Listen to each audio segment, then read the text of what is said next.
महर्षि दुर्वासा जी अपने क्रोध के लिए तीनों लोक में विख्यात हैं।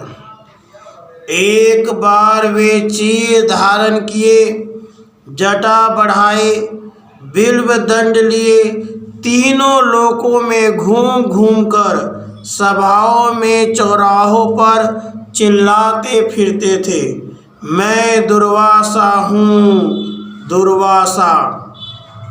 मैं निवास के लिए स्थान खोजता हुआ चारों ओर घूम रहा हूँ। जो कोई मुझे अपने घर में ठहराना चाहता हो वह अपनी इच्छा व्यक्त करे, पर रत्ती भर अपराध करने पर भी मुझे क्रोध आ जाएगा। इसलिए जो मुझे आश्रय देना चाहे उसे सर्वदा इस बात का ध्यान रखना होगा और बड़ा सावधान रहना पड़ेगा। महर्षि चिल्लाते चिल्लाते देवलोक, नागलोक, मनुष्य लोक सर्वत्र घूम आए, पर किसी को भी उनके प्रस्ताव रूप विपत्ति को स्वीकार करने का साहस न हुआ। घूमते घामते वे द्वारका पहुँचे। भगवान श्री कृष्ण जी के कानों में उनकी विज्ञप्ति पहुँची। उन्होंने उनको बुलाकर अपने घर में ठहरा लिया, किंतु उन महात्मा का रहने का ढंग बड़ा निराला था। किसी दिन तो वे हजारों मनुष्यों की भोजन सामग्री अकेले खा जाते और किसी दिन बहुत थोड़ा खाते। किसी दिन घर से बाहर निकल जाते और फिर उस दिन लौटते ही नहीं। कभी तो वो ठहाका मारकर अनायास ही हंसने लगते और कभी अकारण ही जोरों से रोने लगते थे। एक दिन वे अपने कोठरी में घुस गए और सैया, बिछौना आदि को आग में जलाकर भागते हुए श्री कृष्ण के पास आए और बोले, वासुदेव, मैं इस समय खीर खाना चाहता हूँ, मुझे तुरंत खीर खिलाओ। भगवान वासुदेव भी सर्वज्ञ सर्वशक्तिमान थे। उन्होंने उनका अभिप्राय पहले से ही टाल लिया था, इसलिए उनकी अभीष्ट खाद्य सामग्रियाँ पहले से ही तैयार कर रखी थी। बस उन्होंने भी तुरंत गर्मा गर्म खीर लाकर उनके सामने रख दी। खीर खाकर उन्होंने श्री कृष्ण जी से कहा, वासुदेव, तुम यह बची हुई जूठी खीर अपने शरीर भर में चुपड़ लो। श्री कृष्ण जी ने भी झट वैसा ही कर लिया। मस्तक में और सब अंगों में खीर लगा ली। श्री रुक्मणी जी वहीं खड़ी खड़ी मुस्कुरा रही थी।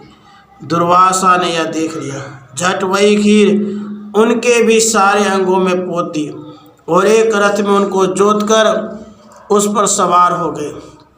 फिर तो जिस तरह सारथी घोड़ों को चाबुक मारता है, उसी तरह महर्षि कोड़े फटकारते हुए रथ चलाने लगे।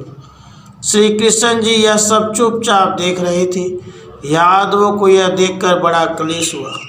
परम दुर्दश महर्षि रथ पर चढ़े राजमार्ग से निकले।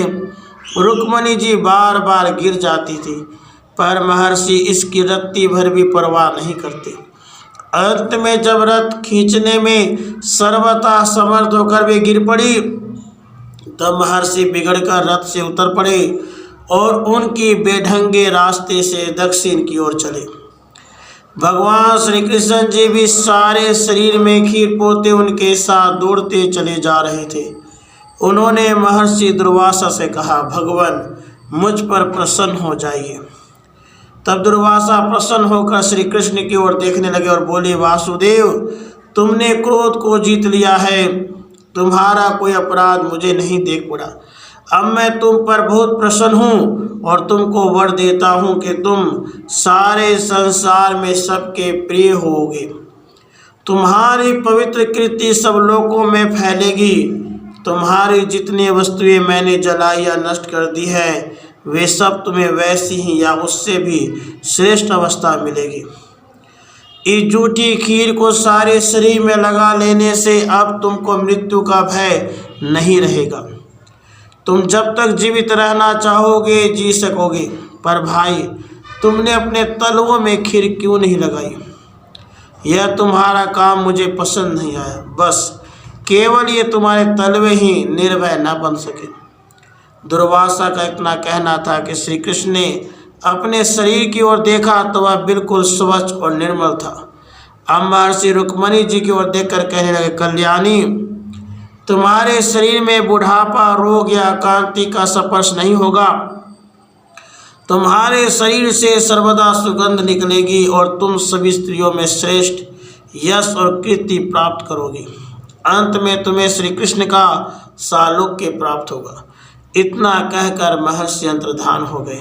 रुक्मणी जी को साथ लेकर श्री कृष्ण चंद्र चुपचाप घर आए।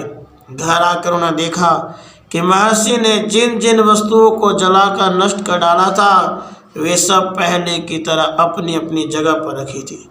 महर्षि का अद्भुत कार्य देखकर सभी आश्चर्य में पड़ गए।